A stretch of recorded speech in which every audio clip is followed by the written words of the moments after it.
বাগানের ছোট ছোট কাজগুলোর মধ্যে যে গাছগুলো একটু নষ্ট হয়ে যাচ্ছে সেই গাছগুলোর পরিচর্যা সবার আগে করা দরকার। নতুন গাছ যেমন আমরা বসাবো আর নতুন গাছের পরিচর্যা করব, পুরনো গাছগুলোকে অবহেলা করলে একেবারেই চলবে না। আমার এই মানি প্ল্যান্ট গাছটা আমি মাঝখানে একদিন ঠিকঠাক করে দিয়েছিলাম, কিন্তু গাছটা কিছুতেই ভালো হচ্ছে না। গাছটার মাটিটাকে একটু চেঞ্জ করতে হবে।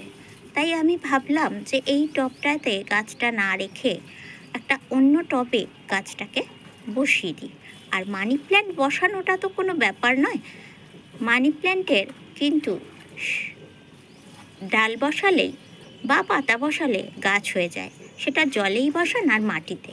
তাই আমি ঠিক করেছি যে এই গাছটাকে একদম পুরো পরিষ্কার করে ফেলে দিয়ে আমি এর ডগাগুলোকে কেটে নেব, আর ডগাগুলোকে কেটে নিয়েই আমি বসিয়ে দেবো অন্য টবে।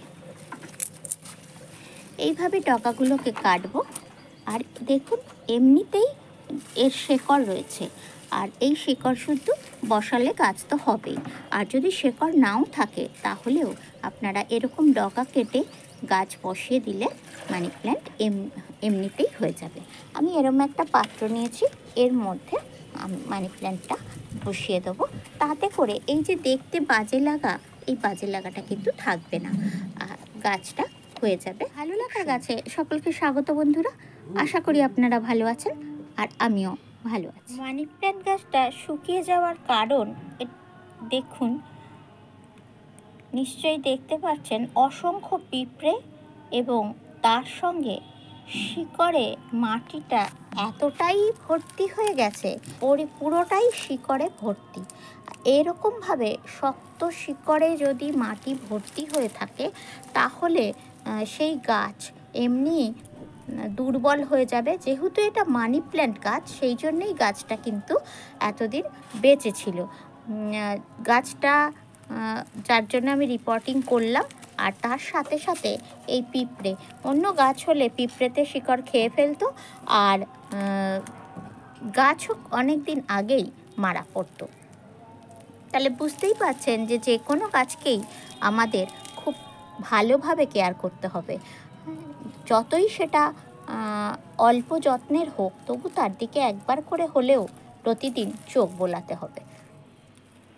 শুধুমাত্র একটু হাতের ছোঁয়া আর মন থেকে যত্ন করলে মানুষ যেমন নিজের সবটুকু উজাড় করে দেয়, তেমন গাছেরাও একটু হাতের স্পর্শ আর আদর যত্ন পেলে ওদের সবটুকু উজাড় করে দেয়।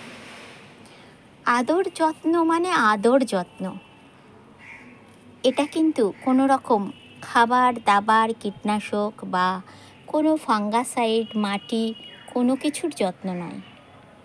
এই যে সযত্নে যত্ন, আর এই যে হাত বোলানো ওদের গায়ে, আর চোখ দিয়ে তাকানো আনন্দ সহকারে, তৃপ্তি ভরে, এটাতেই কিন্তু ওরা খুশি।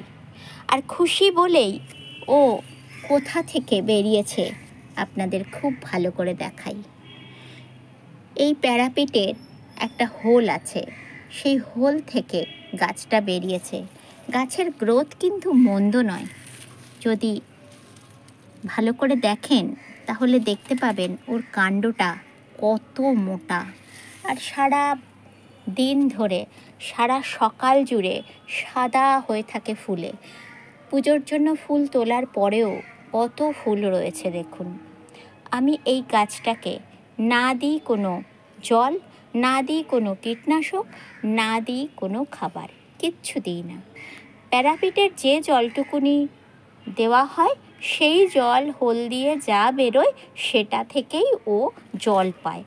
আর সূর্যের তাপ তো পাচ্ছেই, এ দিয়েই ও সস্নেহে বেড়ে উঠেছে। যদিও নয়নতারা গাছ বা ভিনকা গাছ বীজ থেকে তার চারা তৈরি করা যায়, তবু ও এত কষ্ট করে নিজেকে এত সুন্দরভাবে মেলে ধরেছে, তাই আমি ভাবছি যে ওকে আমি আলাদা করে কাটিং করে চারা তৈরি করব। আর শুধু ওকে করব না, ওর সঙ্গে ওর আরেকটা ভিনকা আমার কাছে রয়েছে, সেই ভিনকারও আমি কাটিং করে চারা তৈরি করব। কিভাবে করব অবশ্যই আমি আপনাদের দেখাবো।